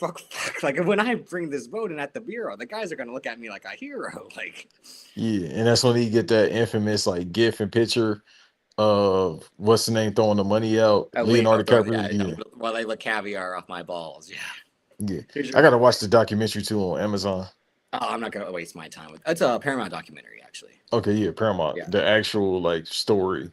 No, because they made the movie. Exactly. Just watch the movie. Like, one of my top 10 favorite movies ever. And Aaron Pierre, another guy who you hated on for his looks and his ability to get with. He's good on the show. No, he's good. I gave him props. He ain't with Tiana Taylor no more. Okay, even though that was a word, but still. Okay. Oh, why? Because what is he? What is he? I ain't say nothing. You say he's a fishman? Is that what you're trying to say? Huh? He's a good actor, though. No, he actually did a real good job of playing Jon Stewart. Like, really good job. Like, if you've ever seen the Justice League cartoon, he plays exactly like silent type, stoic, very. Like, do you? Why does it sound like it's like you're saying "fuck you" when you say "sir"? I don't know, sir. Like that type of dynamic. That again, he shows up. Is that a GNX he's driving when he picks him up, or is that hell no type of like Buick? That's a different Buick. That GNX, it's only 30 been made, and I'm pretty sure they ain't want to crash that one. This ass car just to fucking crash it. 10 minutes, not even 10 minutes later. He was like, meet me at the taco spot. Yeah. Which that scene takes place in California. Then they go to Nebraska. And that's the other part. So the stuff that the beginning was in LA, downtown LA. That's what I'm saying. Yeah, his origin started in LA. And apparently his mom is going to be played by Jasmine Cephas Jones. If you've seen her, good looking. Soul Food. Yeah. I was like, damn, she old enough to play a mom now? Good looking. She was good in Blind Spotting, the movie in the Bay Area movie. She played the white guy's baby mama. Hey, well, and Soul Food, look, and that's Boris Cujo old lady too. Who? No, his old lady's Nicole Ari Parker. Jasmine Cephas Jones is someone else. You're confusing two different women, my friend. Wait, but that's what I'm saying. Didn't they say she got casted as the mom, or I'm tripping? You're tripping. Okay, because bringing up that name is random. Let me make sure. Yeah, like I said, Jasmine Cephas Jones, she was in Hamilton, the musical, and then on Blind Spotting, the show and the movie. And I can't remember what else she's been in as of late, but they said she'll be playing Jon Stewart's mom. That's the other part of like the three timelines. I don't know how much more they're going to do with that. If every episode starts with him in 1996. She plays John's mom. Yeah, Jasmine Cephas Jones. But that's not Nicole. But that's not Boris Kojo's wife, is what I'm saying. No, Nicole Ari Parker plays Bernadette Stewart, which is the mother of Jon Stewart. She is married. Unless it's going to be. She is married to Boris Cujo. But unless it's also good, what I'm trying to say, unless it's going to be a 1996 version and then a 2026 version. I would think so, because she ain't that old. Because hey, guess what city she from? Look up what city she from. Nicole Ari Parker? Yeah. Is she from the Bay Area? No. She from Texas? Baltimore. Oh, okay. But but yeah, that's the part where I'm gonna maybe be a little bit like, because they're trying to also show at the end of the episode when it's in 2026 that like the town looks different. So obviously some shit's gonna go down in 2016 that's affected this town. But the thing that really irritated me was, so the sheriff kind of is doing like a Minnesota accent as the Nebraska sheriff, and she's a Scottish actress. Her Yeah. husband is Jason Ritter, John Ritter's son. They're almost the same age, but his dad, played by Garrett Dillahunt, great that guy actor, is only like 15 years older than him. And then his mom, the Indian actress, Purna, I can't say her last name. The She's one I that don't know John had that he sleeps relations with. with. Yeah. Yeah, I don't know if she's like stepmom, grandma, or like, because again they don't have the same skin tone, obviously. So the whole like casting of the family doesn't make sense to me unless it's going to be like they're also aliens, which would explain the weird aging. Because I also hate when TV shows cast people that are only like 8 years older to be someone else's dad. Yeah. It's like just because he's got some gray in his beard. That's the thing they try to do with how at the beginning is like when John's watching him on the TV, Kyle Chandler has the full black hair. And we see him in 2026. He's got the gray on the sides and showing time has passed, and he's a little bit getting not so clean cut. He's more rugged and angry, and like they're saying like again, is this guy who's got nothing to lose because he's had nothing to lose to begin with? But my favorite scene was the scene in the bar where he explains the origin of getting the ring, but then he plays the "I got a brand new pair of roller skates" song, and that's when I text Van immediately. I'm like, can Lantern money work? Because the whole episode they use the ring for stupid shit. He Yeah. uses it for butt wrap, which we don't see. He uses it for money to put into a jukebox. He then uses it for a bottle opener, Yeah. and then like a mini force field type of shield. That's it. That's the part where I'm like, that's why like this shit shouldn't be TV shows. Like, make something fucking dope, which they're probably gonna do like in an episode or two. Because I skipped the this season on Lanterns. I didn't want to watch that and have the show spoiled for me for the next couple of weeks, so I didn't see what could happen in the upcoming weeks. But I'm like, they did. Oh, and he lights the cigarette with his ring. I'm like, they did stupid ass shit with this ring That's for why I've the never been entire. a fan, bro. They be summoning hammers. Well, the shit in the Ryan Reynolds movie, like he made a fucking like M60 machine gun when the training scene was Sinestro. I'm like, that's the shit we want to see. But the shit that Taika Waititi's character gives him shit for is when he creates the racetrack to save the helicopter. Like there is some. The Green Lantern's been interesting, but yeah, corny at the same time. It's a cool concept, but when you actually put it to use, like the stuff that Guy Gardner does in Superman, again, same thing, kind of cool, but kind of lame. Like when he puts the hands through the sand to save the people in Duranpur at the end. But overall, it's keeping me interested. If it loses me after the next 2 or 3 episodes, that's where I'm like, yeah, maybe certain stuff shouldn't be TV shows anymore in terms of superhero projects. Because it's like the main thing that made me think of like it's obviously way better than Flash and Green Arrow. So far in terms of DC shows, can it be better than certain Marvel shows? But the thing with certain Marvel shows is like they really should have made movies out of 2 of the shows, and the other shows worked for what they were. Like I think She-Hulk was fine when I finally saw it. No one should have just had high expectations for fucking She-Hulk. Like it should just been as it was. No one should have been like, oh, it should have been this or it should have been that. Like, no, it's a joke of a comic in some people's eyes, and it's a joke of a show. It's not meant to be Avengers level style, but something like Winter Soldier and Falcon should have been done better, or Moon Knight should have been done better. Yeah, especially Moonlight. That could have been executed way better than what Yeah, it was. That could have been a movie.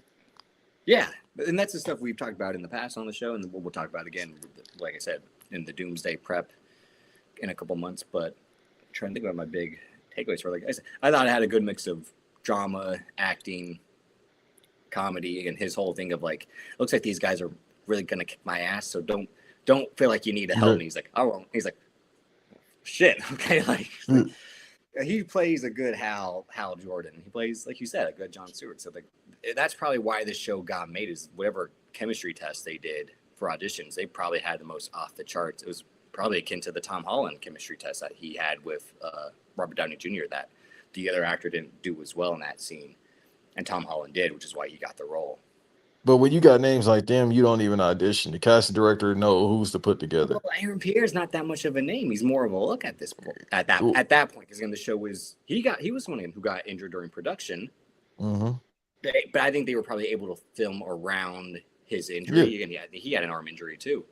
Well, These that's what I'm guys, saying. That these goes to guys our doing too conspiracy much theory. clanging and banging is he's like, But that goes to our conspiracy what we had earlier.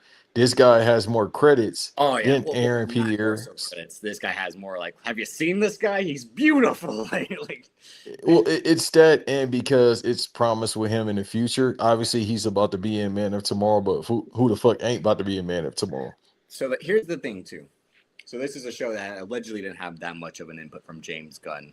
Even though he announced it, it was something that had already maybe kind of been in the works from DC. Because again, with the True Detective vibe, a property they already own, how can we make something like True Detective but with a different style to it? So they came up with this. Gunn is trying to retcon it somehow, or at least allowed them to retcon it themselves into his show. Because the way he ruined Peacemaker season 2 is why I'm not looking as forward to anything James Gunn does. Because this week it's announced that Jimmy Olsen's show is going to get made. And I'm like, what a shock. A show that the guys involved in gets the go ahead. But the Penguin season 2, a show that wins the awards, they said, we don't know if it gets a second season or not. Who knows? And maybe that's because Matt Reeves is fucking lazy, like I've been saying. Or what I've also been saying, which is James Gunn is a selfish prick. So which is it? Lazy, selfish prick. Like, that's a good question because now I'm looking at that like, really? Like, I don't need a season two for that show, but it's like, really? Y'all won awards, so you're not gonna put out a season two that's gonna make money, but we putting out a Jimmy Olsen show that's gonna make shit and Gorilla Zod. Who want to see that? The Jimmy Olsen show, I wouldn't be surprised if it was Gorilla actually Zoe, Gorilla Zod. I don't give a damn. Groovin Gorilla, but Yeah, Miller Gorilla, Groove and G, all them. Fuck I all them wouldn't be surprised gorillas. if that show actually turns out okay. But my point is like, again, it's whatever hands he has involved, that gets the green light. That gets to go ahead. And that's my point of like That's he why that he got Batman Brave and Bold ain't coming out. well not only that, he got all pissy about Kevin Feige this and Kevin Feige that. And then again, Kevin Feige pulling the plug on certain stuff. That stuff we'll talk about in the future. But James Gunn is only saying yes to stuff he's already laid out. Right. But the shit he announced, like the Authority, like the Wonder Woman, the Mascara show, like Booster Gold, that's the shit where it's like, hey, we couldn't get it to work. Why couldn't you get it to work? Oh, because you're not working on it is why you couldn't get it to work? Right. But yet, this show that has 3 people in charge, which is a negative sign in my opinion. You don't need that many people to write a TV show pilot. And that was my point is like, maybe I might be worried about the show going forward. If one guy's like, it needs to be more anti-government and more this, and one guy's like, no, it needs to be more backwater, small town solving the crime, and one guy's like, no, we also got to implement the comic aspect of it to keep people happy. That's where I'm like, be careful how you mix all these tones together, because that can also be the thing that drives me away of like, the show doesn't know what it wants to do, or it's not leaning too much into one when it's should be leaning to the other. But James Gunn thing is like, hey, his thing is, hey, I'm shooting a movie. What do you want me to do? You know, I'm shooting a movie. I can't just read all these other scripts and give green lights. Probably. Well, Matt Reeves is fucking shooting a movie. Like, Yeah. I mean, a movie that's not coming out for 2 years from now, but yeah. much longer than his. Yeah. Yeah. Well, that's because he's got to do the David Fincher thing of like, it has to be perfect. Every little detail has to be correct. It's like, oh my god. Just put the fucking movie out, bro. People was gonna go anyway.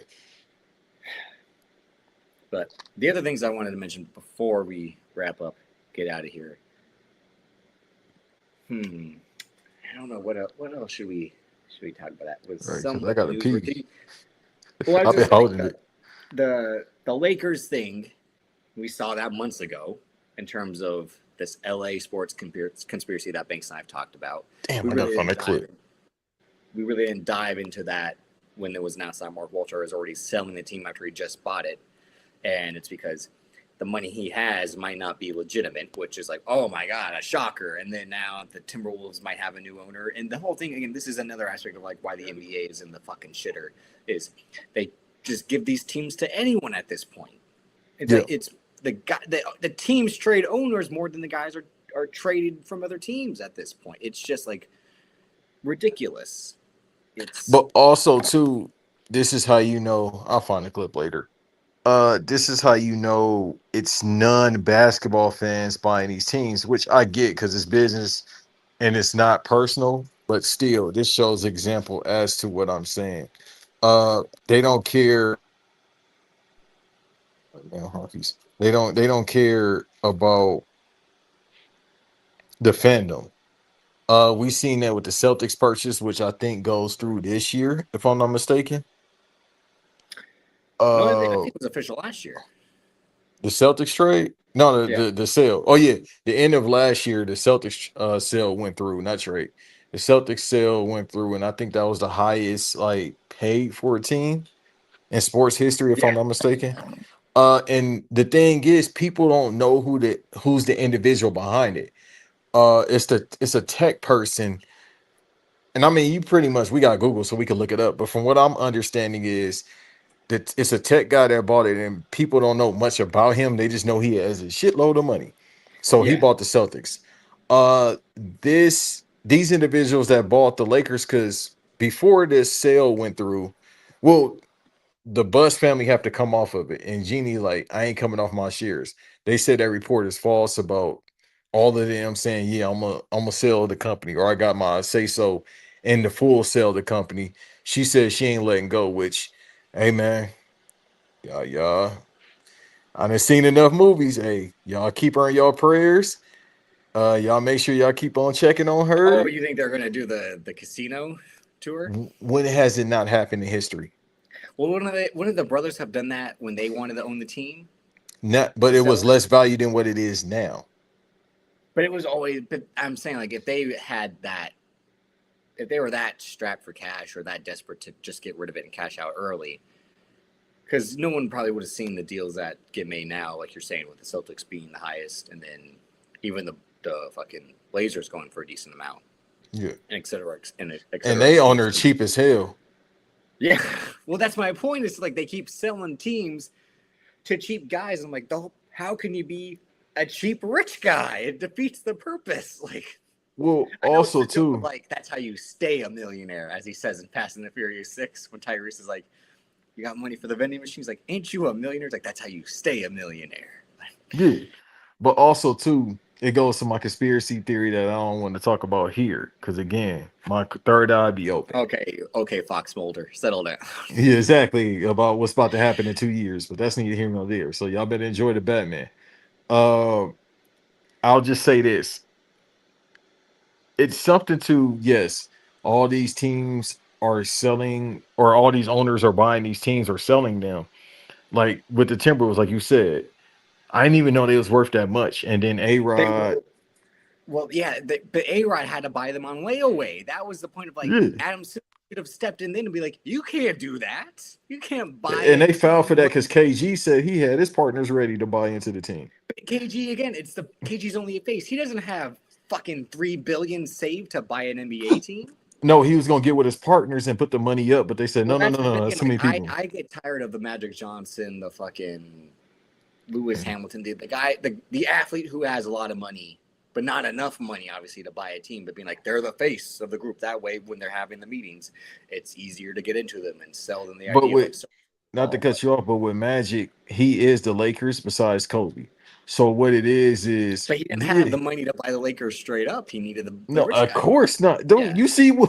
You see the individuals that's buying the Lakers straight up or trying to buy it from And you see the why Bush they family. can't buy it straight up. You know why they had to sell? Because they're like, oh yeah, this money's illegal. Like, what do you? And I'm like, yeah, Yeah, you know, because the guy also owns Chelsea, and he bought it from a guy who bought that team illegally in Roman yeah. Abramovich. Like that's how the Sound like games work. Uno. Yeah. All So it is guys who just don't have the money to keep buying the teams. yeah, and they just keep trying to flip it over and over as the value go up. Now, I will say maybe this one of the reasons why, if not the reason why LeBron left, because he knew something like this was going to happen. No, But I think he left to win. I think he left to not to ring chase because he already has ring, but I think he left to win legitimately. but also that has one thing to do with it. I think leaving the Lakers because he know what was going on. But But also, I just thought about this. I know, grown ass man with hiccups. That's the name of the episode. Grown ass man hiccuping like I'm fucking fire. But also, look at the team now, and it's like, oh, What, the I white see. noise? Yeah, marketing, I brother. mean, because Grand Wizard JJ Redick said, "I've got one style of play. That's fundamentals, y'all. You pass the ball down to the guy, he passes the ball down back to you." Yeah, it's like that old steak and milk back in the day. And Austin Reeves with the JJ pass, and Redick shaving his head after they signed all the white guys, not a good move in my. That was an underrated thing of like JJ Redick saying like had the same he feel pompadour like he back style. at Duke now. But he didn't even have a shaved head at Dooku was my point. Like, but for him to go like shave up his head and like start from scratch, I'm like, you doing this after you sign all the crackers you sign, that's not a good idea. No, no, no, no, no. Wait, when did he shave his head? Like right, Because I think his summer league was starting. Yeah, this year, yeah. that's why. Because I haven't seen him. I know the That's last the time only time I've seen him this year after the season ended. It was like him with a shaved head. I think right as they were announcing the signings or something like that. yeah, I haven't seen him since. Because I know, and I'm not making light of this. I know he lost his house, and like that's around the same time I seen him. And then obviously during the Lakers season, which integrated with that. Wait, he lost Yeah. his house last year. I'm tripping, but this year the only time I've seen him is a few times, and this is coming from somebody that's not a Laker fan, but I watch games because obviously I'm surrounded by fucking Laker fans. Unfortunately, um, I mean, better than being a Clipper fan. Shit, that's a whole different conversation. But yeah, I haven't seen him. So now is Kawhi Leonard, whatever he's trying to do to like create some positive publicity after this is hilarious because he's trying to show he's not awkward at all. he worked people. That's all he did. He kayfabe. He broke kayfabe, brother. You think he's doing the usual suspects? Yeah, we talking Carney right now. He Kawhi broke Sensei. kayfabe. Yeah, he broke kayfabe. Now he's shooting the whole time, and they thought he was just like on the spectrum. Nah, he was working y'all. Well, that was the thing that people found out about you again this week during the whole Fred Durst thing, which I wanted to play that clip on the air because that was a moment where I'm like, I know Fred Durst, of all people, directed the long shots after Joe and Eric. Like, they didn't let this white man direct some movie about black children. I'm like, yes, they fucking did. And it makes no sense, even though I've never seen the movie, but I know Fred Durst directed it, and you prove them wrong. And that's when you did the whole gotta watch Wapner, gotta watch Wapner, gotta watch Wapner. And that's when I said, like, I'm still maybe trying to get that cover. maybe maybe we are California Raymond. Like and the premise of that movie is he finds a long lost brother after years of not knowing he had one. Much like you and I'm your Charlie Babbitt, letting you drive the car in the parking lot at the end of the movie, being like your caretaker. Even though I too have that Rain Man type mindset for a lot of things in terms of my references and callbacks. But yeah, we are California Rain Man. Right. Yeah, well, this is definitely the title of the show. And then, but also too, How many yeah, toothpicks are on it? You've seen that episode of Bob's Burgers, right? yeah, I love Bob's Burger. But the They go up fact to that the I episode, remember that, like, they knock their yes, toothpicks down, and they're like, Tina, how many toothpicks? She goes, 30, and it's just 3. And they're like, oh, you got the dumb type of autism. Like, it's the meanest, funniest line ever. but yeah, the fact that I remember that, yeah, something's wrong with me. If I can remember that, like That out of just shows everything us else, Californians are superior to them Floridians, all right? That's what that shit goes to show. hey, I'm agreeing with you. Handshake emoji. We better than Yeah. most people in the country, so don't. If you know what, we better than all people in the country. California people, we're better than everybody in the country. I'm sorry. But in the last bit of news before you wrap up, Charles Melton, who passed on being in the X-Men, allegedly, these are rumors that he passed on being Beast in the upcoming Jake Shire X-Men movie, will be playing Kakashi in the upcoming live-action Naruto movie, directed by Destin Daniel Cretton, who just came off Spider-Man Brand New Day. This is his focus instead of a Spider-Man sequel, even though Kevin Feige and Amy Pascal are like, what the fuck are you? You're fucking shit up. Just come back and make the movie. He's like, no, I got to go make this Naruto movie first. And they're like, we'll give you $50 million. Just come make this movie. Did you see we just passed the top 5 all time? And he's like, no.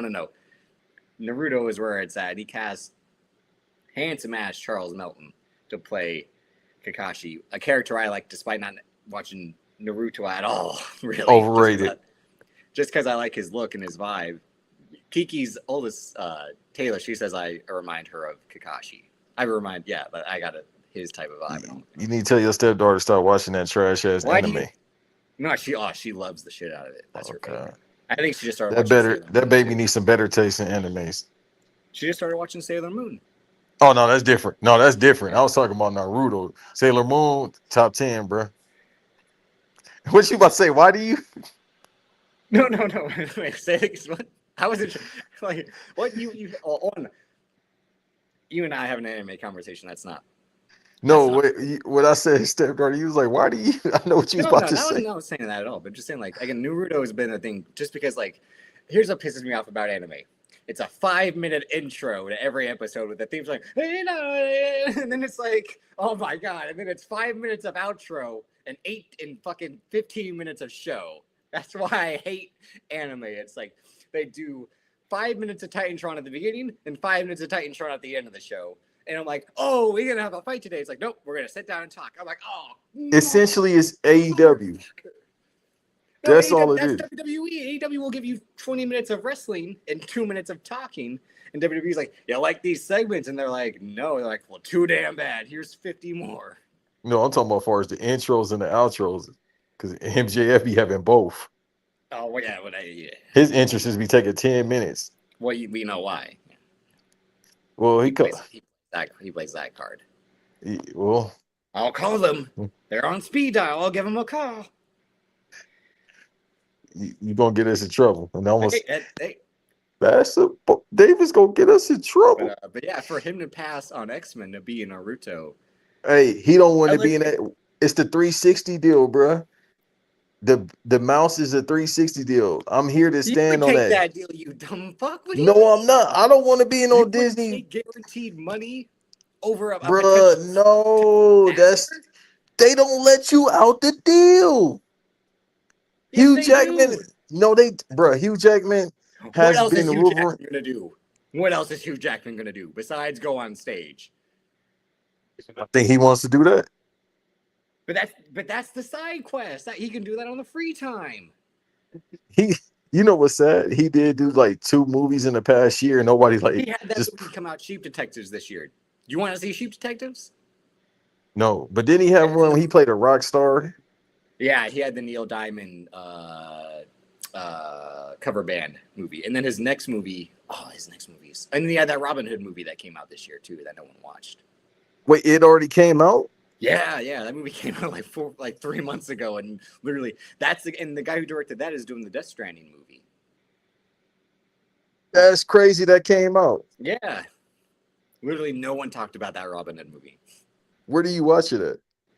You could probably rent it now, and it's A24, so it'll probably be on HBO Max. If not the end of this month, the end of next month, probably I'd say. Because I just watched. Oh, that was the other thing. I watched 2 movies this week that came out this year. I watched They Will Kill You, highly recommend. Really enjoyed I'm gonna watch that.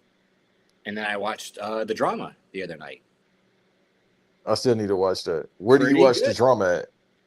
On HBO Max as well. Okay, so yeah. Okay, I've been meaning to watch that just because the cover alone intrigues me, and then I remember Van and X was talking about there's a twist to it. Pause. There is a twist. The twist was spoiled for me, but it didn't ruin the movie because after the twist is revealed, it's basically Robert Pattinson in a Seinfeld Curb Your Enthusiasm type of movie where he's trying not to make things worse, but he kind of is. Thankfully, they let him be British in this movie. He's not doing some weird accent like he loves to do. He's playing British in this movie, but he does start to do some like Larry David, Seinfeld character type of stuff, of like making things worse when he doesn't need to. Even though there were probably like 2 or 3 times when the movie could have gone in a like way wackier, over the top way, and it doesn't. I don't know if that would have bothered me or not, but I'm like, oh, if he does this to this girl, I would be like, in like a funny way, but also like, holy shit, they did that. But 2, enjoyable, solid movie. I gave both They Will Kill You and the drama 3.5. 3.5 out of 5. Hey, time out on the last comment, dog. That's crazy. Pause all that, dog. That's crazy. I don't know what you're trying to say, Tristan. Is that I could go through with it? No one would what? Well, that's what the movie tries to. Well, you know what the twist is, right? No, those don't. I No, don't that's what care I'm about saying. Like, spoilers, but don't spoil it for that's everybody. what I'm saying. Like, if you know what, that's the thing he reckons with throughout the whole movie. But like, I don't know if I would. But again, it's just that I am a guy that is kind of scared of things like that in terms of when it comes to women. But I think the argument that he's trying to make in terms of the director, because he's also the writer, is like it's Zendaya. So like, what would you do for Zendaya? Like, but that's Couple also of a lot. things, but she's a married woman. That's the part that he tries. Yeah, Tristan, to write. I mean, again, recommend it. And again, I recommend They Will Kill You. I told you, like, it's basically Zazie Beetz' Kill Bill. And it's made by this Eastern European director. And I'm like, this is the guy that should direct Blade. He has a good sense of action, good sense of gore. And he co-wrote the movie, too. I'm like, this is a guy who Marvel should hire to Blade. He's got a lot of style. When I looked up his bio, they said he was influenced by Scorsese and Park Chan-wook. I'm like, that makes sense because when you watch the movie, the way he has camera movements and editing and the needle drops at certain times, I'm like, this guy knows how to make a fucking entertaining movie. But yeah, just the 360 thing when it comes to Marvel, though, like, again, was Indy Navarrete supposed to take Heat 2, a movie that's never going to get made, instead of guaranteed money with Kevin Feige? What was she supposed to do, Banks? Because let's not forget, Christian Bale said shooting starts in 2 weeks. That was in fucking March, and it's almost September. So was she supposed to take the Heat 2 deal just to be cinephiles' favorite actress for the next 2 years? No, she took the fucking money. So how can I understand that. Yep. And especially after you do a movie that made quadruple this amount, go get the movie check. And she young. I'm just saying, I don't want to do that shit for another 40 years. But the Charles Melton thing was he wasn't gonna be fucking Beast the way Nicole was gonna be Beast. He was probably gonna be Beast in mocap and voiceover forever. That's an easy ass gig. Yeah, but Naruto that movie about to make money. That movie's of course, not gonna do well. It's going to do very well. That's a conversation for even though watch when it come out. We're gonna talk about it when it come out. Watch when it come out. 2028, you think we'll be alive? You said when it's coming out? That's a 2028 movie. You said we're gonna be shit. We'll see how everything going in this world. We'll see. I mean, we didn't again. They also had casting for speaking of the Zelda movie earlier. They cast the guy who was the young Rock in Zelda. I don't know. I don't think that Zelda movie is gonna do that well. I think it will. If you turn on that movie when we do our 2027 anticipated movies, I'm going to punch you through the screen. I'll tell you. You think I'm not going to watch that? I'm a Zelda mark. I'm watching the movie. If you do a thing where it's about to come out, like, oh, I don't know if I want to see it in theaters. I might. I'm seeing it. Are you better? You better. Yeah, I'm seeing that, dude. The way it's shot apparently is close to the Lord of the Rings. I'm watching that in theaters. Just because it's elves in New Zealand, all right. I'm a Zelda mark. Why would I not go to the theater and see that? Because you don't go to the theater except for 2 movies a year. It's true. I mean, I went for the Odyssey. And what else have you gone to the theater for this year? No. Exactly. You did all that time. You know, Michael, I gotta go see Michael in the theater. And I'm like, all right, here we go. But yeah, I mean, first of all, that experience was terrifying as shit. That was not a fun experience, by the way, people. What, the Odyssey? Yeah, it was like being on a fucking roller coaster ride, dude. That was not a fun experience, dog.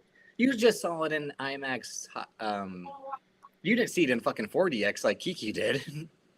No, but even a standard IMAX, bro, that cave scene, I damn near ran out the theater. Oh, now you pussy? What do you mean ran out the theater? Bro, that motherfucker was loud. It said, oh, I said, bro, what You're the from fuck? South Central. Are the women loud there? Like, what do you Yeah, but that don't. But look, well, yeah, actually, Genevieve screaming in my ear would petrify me more than that damn Cyclops. Man, but I want to hear India Love yell in my ear. Anyhow, I don't want to hear her. I want to hear something else she has yell. So coming down like that. get to clapping. Scissor me. Again, before we wrap out, wrap up. Again, Banks time, everyone. This ain't no Banks time. And Wiretap. Head over there. They each got Patreons. Each got YouTube channels. Shout out to Cody. Shout out to Eve. Shout out to Doe. Shout out to Amp. All that guys over there. And stay tuned for tomorrow. Right now, I have a special guest lined up. Talk some football. Talk some basketball. And maybe we might talk some wrestling. He's someone who's been on the show in the past. He's a favorite guest of ours. Banks probably won't be on the show, but again, we'll stay see. tuned. I'll let you know the time, so you could just stop by and whatever. But he also kind of has a hard out, so we probably won't go past 90 minutes. Yeah. But Banks versus Davis, like, subscribe. Follow me on Twitter at Davis, aka Drip. Follow Banks on Twitter at Banks of SC. Follow us on TikTok, Davis, aka Drip there. Ticking Banks. I've been posting clips from our YouTube on TikTok as well. Appreciate everyone stopping by. Again, like, share, subscribe, leave a comment, all that. We appreciate it. Guys in the chat, Bobby Punk Vega, Tristan Rome, the regulars, we know sell that. Again, real quick, not to cut you off. Y'all, I don't beg like I'm jealousy, but we 11 subscribers away from 500. If you have not subscribed yet, just hit that subscribe button, the like button, hit all that, pause. And then if you got family members, tell them. Even if they never plan on listening, it's just 11 people. That's all we need, and we'll be at 500. Baby, I'm begging, baby. I'm going to play Ryan Gosling version from, you've seen that? I think so. Him on the Mickey Mouse Clubhouse doing the yeah. That's what Cal played for White Noise one time because they kept talking about Ryan Gosling so much. He's like, "Have you ever seen this?" And it was him and Justin Timberlake doing the "Baby, I'm back and baby, baby, I'm back and baby, I'm back and baby." So again, like Banks said, share, recommend, all that. We appreciate it. We'll be back with a new episode tomorrow and a new episode next week. We're not sure if we'll do Saturday because Banks' schedule might dictate, because we want to try to go live for All In. We just don't know what time of the show we'll go live. No, I'll be fine. Trust me. The only thing that might cause a problem is I'll tell you off here. The whole show because then that's an 8-hour show if you start with the pre-show, which we wouldn't do. But if we start the show, because it's going to be 2 p.m. my time, I think 2 p.m. start time.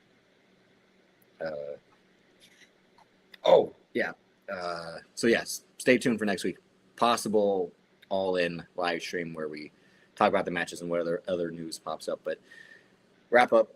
Arsenal 2-1 victory, 3-0 victory over Coventry. Man United 0-2 loss versus fucking Hull City Tigers of all teams. Oh my god! And I got up at I made sure I was up before 5:30 so I could get warmed up, do my workout during the game. And they gave up. Well, it wasn't Laman's fault. Laman's fault for giving up the first goal because he saved the first one, but then the guy kicked his ricochet back in. And then the second goal was a bad goal. They just couldn't give these guys any pressure inside the box. But Premier League's back, and then football will be back, college and NFL. And then WNBA playoffs are going to be starting. The Valkyries are pissing me off because they can't beat the two fucking teams that they haven't beaten all year, which are the Aces and the Lynx. So sports is going to be hell for us on this show, except for Banks, because it might be all Banks coming up. But we'll see y'all next time.